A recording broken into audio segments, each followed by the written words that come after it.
जय हो। भक्त वत्सल भगवान की जय। जय जय श्री राधे। त्रिभुवनपति परमात्मा का देवी ये जन्मोत्सव प्रारंभ हुआ तो महाराज जिस दिन से प्रारंभ हुआ एक पल के लिए नहीं रुका। अहिर्निश रूप से भगवान की बधाइयां बढ़ती रही। कोई बधाई गाता था, कोई बधाई नृत्य करता था, कोई लेता था, कोई देता था। यही आनंद भगवान नंद के आंगन में था। बहुत लंबा उत्सव। नंद बाबा को लगा कि देखिए ये अवसर हमें प्राप्त हुआ है तो ये समाचार कंस तक भी मिलना चाहिए कि महाराज जी आप सबकी कृपा प्रसादी से हमारे यहाँ बेटा हुआ है, आपको बधाई हो। बहुत समय से कर भी नहीं दिया था जो सरकार को टैक्स दिया जाता है, तो वो कुछ व्यवस्था करके महात्मा नंद ने लिए बैलगाड़ी छकड़े आदि तैयार किए, अनेक प्रकार के लड्डू मक्खन मिश्री रखे और नंदोपनंद आदि अपने परिकरों के साथ मथुरा पहुंचे। महात्मा कंस के यहाँ जाकर के कंस से कहा महाराज जी आप हमारे राजा हैं, आप हमारी सरकार हैं, इसलिए हम आपको बधाई देने के लिए आए हैं। बेटा हमारे यहाँ नहीं हुआ, अरे आपकी ही सब कृपा है। कंस को समाचार दिया, उनको कर दिया, बधाई दी और कंस के ही जेल में जो इनके भाई वसुदेव जी थे उनसे मिलने के लिए महात्मा नंद पहुंचे। यहाँ पर कंस ने सभा को बुलाया कि देखिए जो अष्टम गर्भ था वो तो महामाया बनकर के विंध्यवासिनी विंध्याचल पर्वत पर प्रतिष्ठित मैया हो गई और देवताओं ने कहा था कि 8वीं संतान निश्चित रूप से तुझे मार डालेगी। तो या तो देवताओं ने झूठ बोला है या फिर वसुदेव ने कोई चालाकी की है। कैसे क्या समाचार प्राप्त होगा सत्यता का, इसलिए विशाल परिकरों को बुलाया उसने, अकासुर बकासुर धैनुकासुर आदि सबसे मंत्रणाली। तो एक पूतना नाम की राक्षसी आई और उसने कहा महाराज जी ये अवसर हमें प्राप्त होना चाहिए, हमने आपका नमक खाया है, पूरा जीवन आपके यहाँ निकाला है, एक अवसर महाराज जी हमें प्रदान कर दीजिए। 84 कोस के ब्रज में जहां तक जितने बालकों का जन्म हुआ होगा 8 दिन पहले और 8 दिन आने वाले संपूर्ण बच्चों को मैं खा जाऊंगी, मैं राक्षसी हूँ, एक भी कोई बच्चा बचेगा नहीं, तो आपका उसमें काल है जो वो भी मृत्यु को प्राप्त हो जाएगा, वो भी मर जाएगा। कंस ने कहा ऐसा विचित्र तुम्हारा स्वरूप है, राक्षसी भेष है, इसको देख करके कोई अपने घर में कैसे आने देगा। तो सुंदर लक्ष्मी जैसा स्वरूप उसने बनाया। कंस बड़ा प्रसन्न हुआ और कहा यदि तुम मेरे काल को मार के आओगी तो निश्चित रूप से मैं अपना राज्य का 1/4 भाग तुझे प्रदान करूंगा, 25% आपको हम दान कर देंगे। प्रसन्न होकर के पूतना बड़ी कल्पनाओं के साथ आई। यहाँ बड़ा नंदोत्सव प्रारंभ था। अनंत गोप गोपांगना इकट्ठी थी। माँ यशोदा मैया पूतना से मिली, पूतना को देखा तो विचित्र सुंदर स्वरूप था, बहुत सुंदरता थी इसके अंदर, चमत्कार इसने बहुत किया था, इसलिए सब नमस्कार करने लगे। संसार की यही रीत है, बहुत ज्यादा यदि आपने कुछ चमत्कार दिखाया तत्काल व्यक्ति पूजने लगते हैं। सहज और सरल व्यक्ति की कोई पूछ परख नहीं होती। जब उस पूतना का दर्शन किया तो विचार नहीं आया कि ये राक्षसी हो सकती है, और उसके रूप लावण्य को देख करके सबने प्रणाम किया। सब रास्ता दे देते थे कि महाराज बढ़ते जाइए, आगे जाइए। जब नंद बाबा के घर पहुंची पूतना तो वहां पर देखा कि कक्ष में भगवान श्री कृष्ण, पालने में भगवान जरूर 7 दिन के हैं भगवान आज। पूतना को लगा कि देखिए हमारे जो राजा हैं जिन्होंने बड़े बड़े राजाओं को, बड़े बड़े देवताओं को भी जीत लिया, और नवजात बच्चे से डरते हैं, ये छोटा सा बालक उनका क्या बिगाड़ देगा। यशोदा मैया ने कहा बहन हम आपको कुछ जलपान की व्यवस्था करते हैं, आप मेरे लाला को गोद में ले लीजिए। भगवान श्री कृष्ण तरफ जब पूतना बढ़ी तो भगवान ने अपना नेत्र बंद कर लिया। महात्मा श्री सुखदेव स्वामी कहते हैं परीक्षित को कि राजन परमात्मा ने जो नेत्र बंद किए हैं उसमें अनंत भाव है। संतों ने तो 108 भाव प्रकट किए कि भगवान ने पूतना को देख करके अपने आंखें बंद क्यों कर ली। 1-2 भाव पर दर्शन करते हैं। संत कहते हैं कि जैसे ही परमात्मा ने देखा कि पूतना का आगमन हुआ है प्रभु ने याद किया कि देखिए इसके स्तनों में कालकूट नाम का विष भरा है, जो मुझे विष पिलाने के लिए आई है। और मैंने विचार किया था कि बहुत हो गया, कभी नृसिंह अवतार धारण किया, कभी बराह बनना पड़ा, कभी बामन के रूप में आया, कभी परशुराम बन गया, कभी मर्यादा पुरुषोत्तम बना।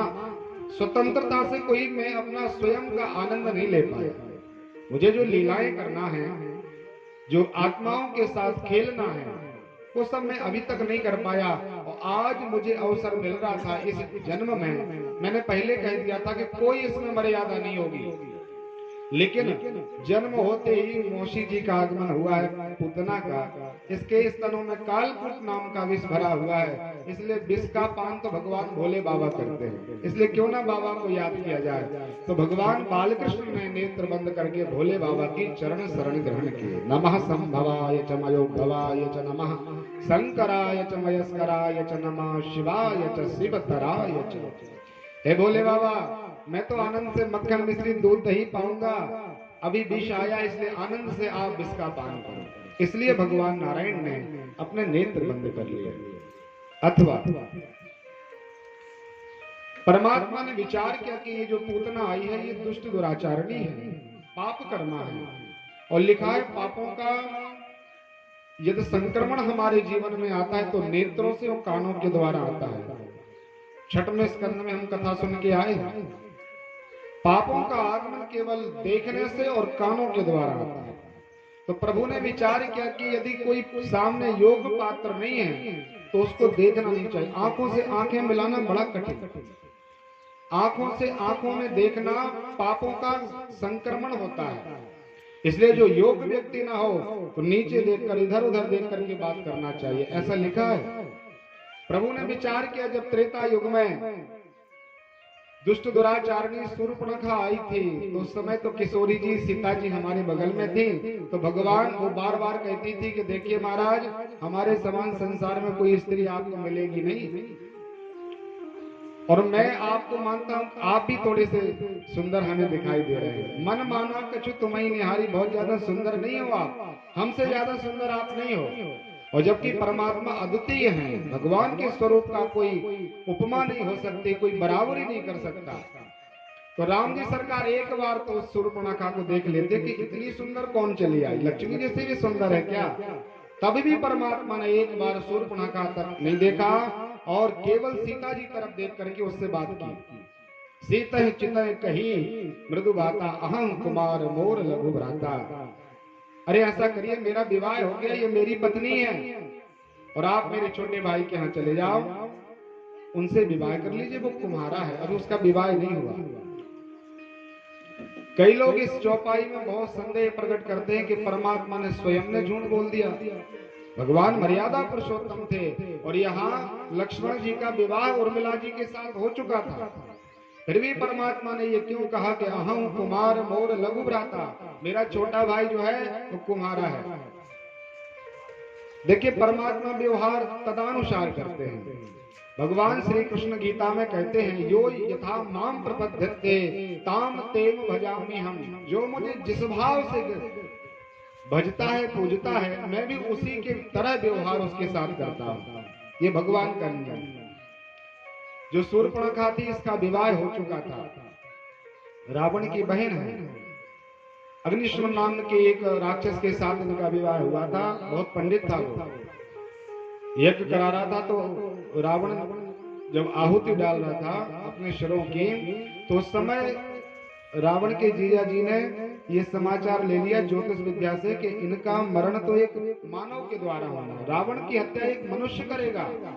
तो रावण ने तत्काल मार डाला था अपने बहनोई के लिए कि ये संसार में कह देगा कि दिग्विजय करने वाला रावण चलत दशानन डोलत धरणी, देवता साहस नहीं कर पाते, मनुष्य मुझे मारेगा। इसलिए उसने उनका वध कर दिया था। और वह शूर्पणखा अपने भाई खरदूषण के साथ रहती थी, तो उसका पहले विवाह हो गया था।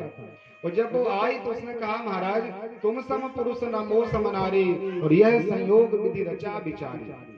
ये बहुत सुंदर संयोग आया है, मेरा अभी तक विवाह नहीं हुआ, जबकि उसका विवाह हो गया था। भगवान ने कहा ठीक है, पहले झूठ की शुरुआत तो नहीं की, जो भक्त, जो प्राणी मुझे जिस प्रकार से भजता है मैं तदानुसार उसके साथ व्यवहार करता हूँ। जलंधर की कथा आप लोगों ने सुनी होगी। बहुत विशाल जलंधर एक राक्षस हुआ, वृंदा के साथ उसका विवाह संस्कार हुआ। वृंदा ने बहुत पातिव्रत धर्म किया और पार्वती पर मोहित होकर के वह जलंधर भगवान शंकर का स्वरूप बना के गया। शिव जी का स्वरूप बना करके पार्वती मैया के पास गया। मैया ने चाल ढाल समझ ली और तत्काल मैया वहां से अदृश्य हुई।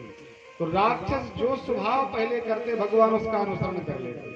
फिर भगवान नारायण ने जलंधर का रूप बनाया और उसके पातिव्रत धर्म का छेदन किया। जो जिस प्रकार से भगवान को भजता है, भगवान कहते मैं भी उसी तरह से उसके साथ व्यवहार करता हूं। और जब भगवान राम जी वनगमन के लिए निकले थे तो वहां पर सुमित्रा जी ने कहा था कि देखिए अब माता पिता हम नहीं हैं, दशरथ जी आपके पिता नहीं हैं और माँ आपकी सुमित्रा नहीं है। लक्ष्मण जी से कहा था आज से यदि आपके कोई माता पिता हैं तो वो केवल राम और सीता हैं। सब विधि तुम्हारे माता पिता भगवान राम और माँ जगत जननी सीता जी हैं। इसलिए आज से हमारा संबंध अब आपसे पुत्रवत नहीं है, आप भगवान राम और माँ जानकी जी के बेटा हो। तो प्रभु ने विचार किया जब इनका नया जन्म हुआ है, इनके माता पिता बदल गए, तब उसके बाद अभी लक्ष्मण जी का विवाह नहीं हुआ, इसलिए कह दिया कि अहं कुमार मोर लघु भ्राता, अभी इसका विवाह नहीं हुआ। चले जाओ। एक बार भी भगवान ने शूर्पणखा तक दृष्टिपात नहीं किया। यहाँ भगवान बालकृष्ण महाप्रभु ने विचार किया मैं तो अकेला हूँ, छोटा सा हूँ, किस तरफ देखूं कहाँ देखूं, कोई दिखाई नहीं देता। इसलिए भगवान ने कुपात्र पर दृष्टि ना पड़े तो गोविंद ने अपने नेत्र बंद कर दिए। अथवा प्रभु के विग्रह में हमने विराट स्वरूप में देखा था कि भगवान के एक आंख में सूर्य और एक नेत्र में चंद्रमा वास करते हैं। चंद्रमा में अमृत का वास है और पूतना के स्तनों में विष भरा हुआ है। तो अमृत और विष जब दोनों एक साथ हो जाए तो युद्ध प्रारंभ हो जाता है। इसलिए प्रभु ने विचार किया कोई समझ ना पाए और गोविंद ने अपने नेत्रों को बंद कर दिया। अथवा प्रभु ने विचार किया कि हमारे नेत्र सम्मोहित करने वाले हैं। कर्षयति जीवानाम सा कृष्ण, जो जीवात्माओं को अपने तरफ बलात्पूर्वक आकर्षित कर ले ऐसे भगवान बालकृष्ण हैं। तो प्रभु ने विचार किया कि ये हमारी दीवानी ना हो जाए, ये भक्ति करना न प्रारंभ कर दे और सब ये न विचार करने लग जाए कि बड़ी दुराचारणी दुष्टा राक्षसी का स्वभाव भी परमात्मा को देख करके सौम्य हो गया, तो ये तो त्रिलोकी के नाथ हैं। तो भगवान ने अपने वैभव को छुपाने के लिए नेत्रों को बंद कर दिया। अब परमात्मा ने नेत्र क्यों बंद किए तो गोविंद की लीला भगवान जाने, ये संतों के भाव थे। पूतना आई, पूतना ने दोनों हाथों से कन्हैया को उठाया, हृदय से लगाया, चारों तरफ देखा कि कोई देख तो नहीं रहा और अपने स्तनों का पान करना प्रारंभ किया। भगवान श्री सुखदेव स्वामी परीक्षित को कहते हैं राजन, त्रिलोकी के नाथ भगवान का स्पर्श करते मात्र ही पूतना के जन्म जन्मांतर के पापों का प्रक्षालन हो गया, सभी प्रकार के पाप नष्ट हो गए। भगवान का मुख पूतना के स्तनों तरफ आया, उसने परमात्मा को विषपान कराया।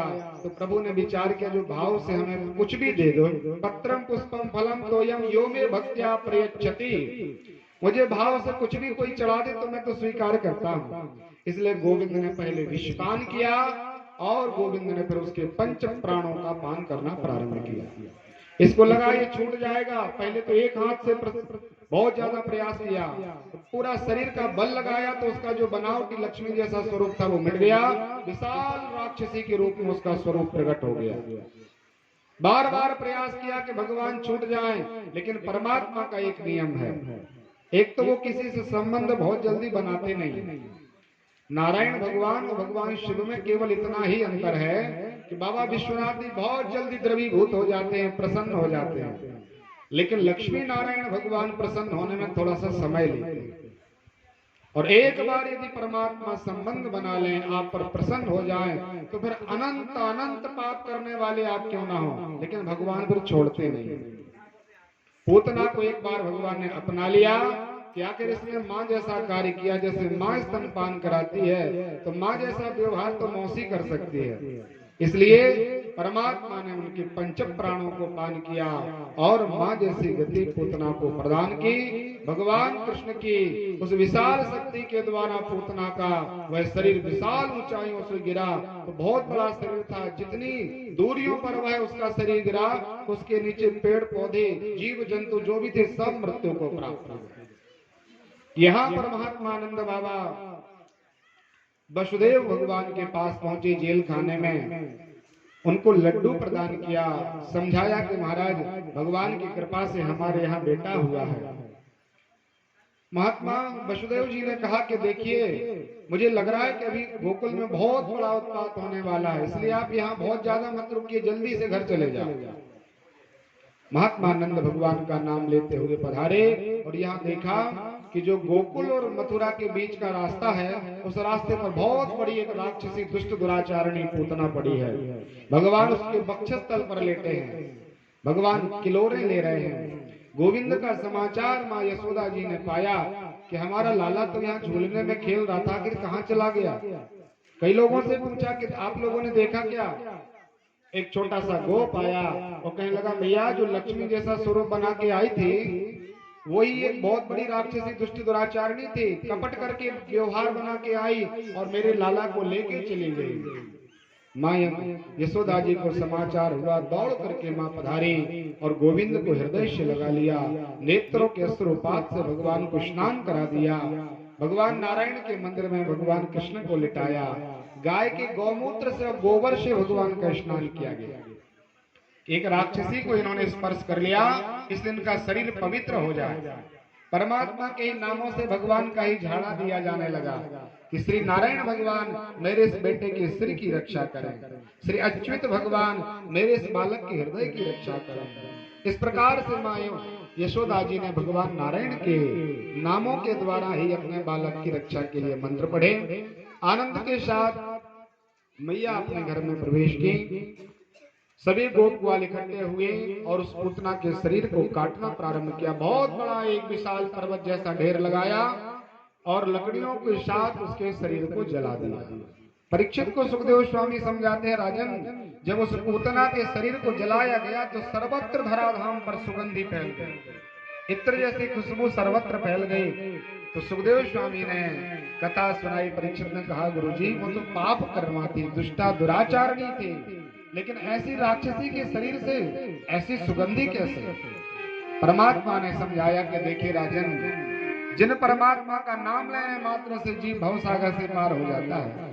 जासु नाम सुमरत एक बारा, बहुत ज्यादा नहीं, भाव से एक बार भी, उतरा ही नर भव सिंधु पारा। इस भवसागर से हम पार हो जाते हैं। उन परमात्मा का ही स्पर्श किया, भगवान से उनका संग हुआ, परमात्मा ने ही उसको मुक्ति प्रदान की, तो उसके जीवन की कोई कलुषता बच नहीं सकती। नाम लेने से नहीं बचती, तो भगवान के स्पर्श और दर्शन की तो बात अलग है। इसलिए पूतना को भगवान ने धात्री उचित पद प्रदान कर दिया। बोल भक्त वत्सल भगवान की। अब परमात्मा अपनी माँ के साथ आनंद लेते हैं। भगवान 6 महीने के हुए, एक बार गोविंद ने करवट बदली, भगवान करवट बदलने लगे। तो मैया को लगा क्यों ना आनंद लें। मैया को तो केवल एक थोड़ा सा, केवल परमात्मा का एक छोटा सा इशारा चाहिए महोत्सव मनाने के लिए। सर्वत्र आदेश हुआ कि सब लोग इकट्ठे हों, हम सब करवट बदलने का महोत्सव मनाएंगे। परमात्मा का दिव्य वो महोत्सव प्रारंभ हुआ।